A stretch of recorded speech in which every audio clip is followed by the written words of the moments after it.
I talked with Harrell Zook. John Handley came down to Lynchburg on Friday night and beat DC Glass. They have Broad Run in the state quarterfinals on Tuesday.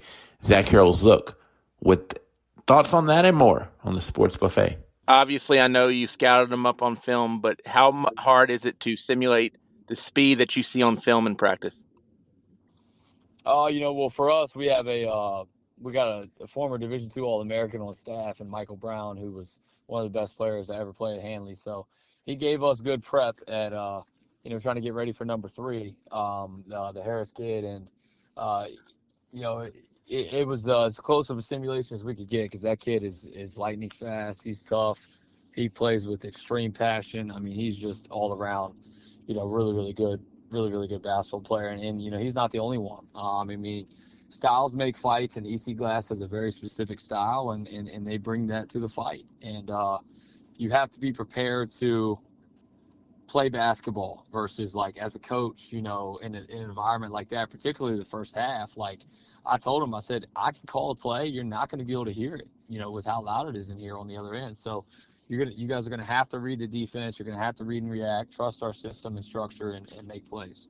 I mean this more as a compliment than anything. Going, as far as you guys can go, how important is it that John Hanley worries about John Hanley? If we can simulate, great. But if we can't simulate, it's about us, not about them.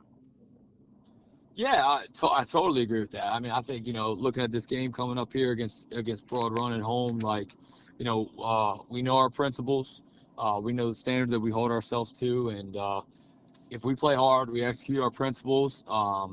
We execute tendencies, the other team and the game plans that we want to put into that. And we use all the knowledge that goes into preparing for those teams to our advantage. And, we control our own destiny. We control our own fate. There's 8 teams left in this fight, and, it's relatively even across the board. There's different styles and different types of players here and there. But at the end of the day, if you play great defense, you force tough shots, you rebound those shots, you make good decisions on offense, get quality looks, and don't turn the ball over, you're going to be in the game every night. And so that's the focus on us is winning those 3 battles: rebound battle, turnover battle, and also the battle at the foul line.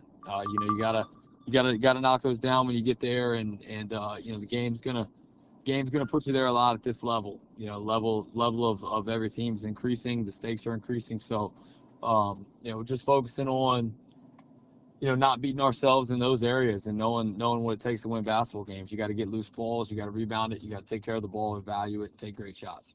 Define leadership for me. Yeah, so for me, character is who you are, leadership is what you do, and culture is a combination of the two. So I got a senior-led group, also a junior in Will Braun Doing, who was on track to be the VSSL all-time leading scorer before injuries this year, put him out for the year, just recently came back. Leadership is what we do. How do we approach situations? How do we handle situations? How do we respond when things get hard? How are we when things are not hard, right? Are we keeping the standard to standard, or are we lowering the floor? And great leaders are always going to raise the floor for you. And as you raise your floor throughout the year, your floor becomes your ceiling, and you can accomplish something special. Can leadership be developed? Absolutely. Anything you want to see exist in your program has to be developed, period. If you want to be a great rebounding team, you have to work on rebounding. If you want to be a team that has great leaders, you have to work on becoming better leaders. And point blank, period. You have to invest and develop leadership. You have to invest in high performance character, and all of those things are going to lead to higher impactful culture in that process. And so, getting guys to believe in themselves, getting them to create the standards that they want to see exist in the program, and providing frameworks to help bring those things to life. Absolutely. Just as you can develop a jump shot, you can develop leadership, and we spend a lot of time on that in our program.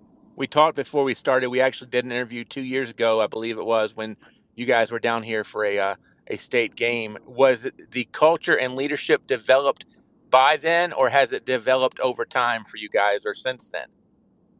Yeah, I think this is my 6th year, and so we have now were my first 7th graders. So Okay. A little dynamics on us at John Hanley. Like, every kid that goes to our middle school comes to the high school. So I don't have kids that go to one high school or the other. Like, we get everybody from the middle school directly to the high school. So we try to get really involved, work with them early. So this is my first group that really has come through the entire cycle of when they could start playing middle school sports, which was 7th grade, and like now they're all seniors. So I feel like now it's to the point where it's just going to be carried over year after year, right? And anyone that came to watch that game, Friday night, knows that there's two high level cultures with both of those programs, I feel like. So and both are player led teams, versus coach led teams, even though there's good coaching staffs across the board there.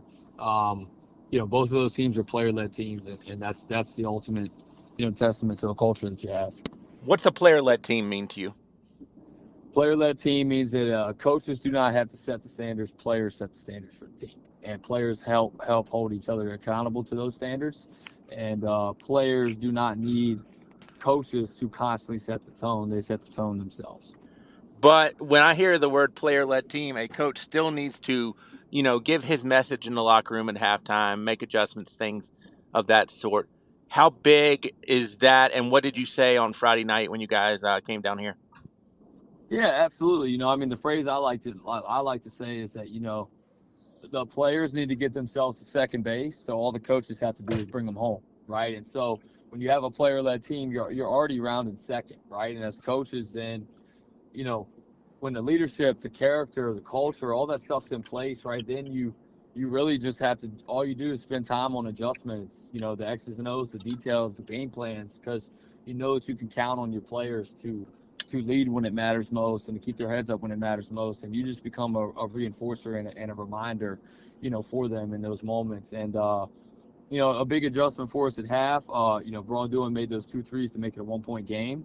A big adjustment for us at half was really just staying the course. And, we knew that, now that we were going to be on our side, I was going to be able to have a lot more communication from an offensive standpoint and be able to help get us in situations that we wanted to exploit. And so, I was able to have a little bit more of a say in the game in the second half from a structure standpoint, and then the players could go out and make those plays. Final question: what stands out about Broad Run?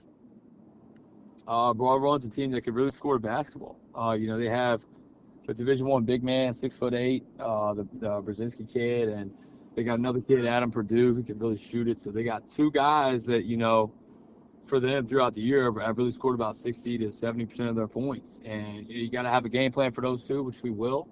And they're a team that can really, really score the ball. And we got to come out, be the hunters, be the aggressors from the get-go, and dictate the game on our terms and go out and win the game on our terms.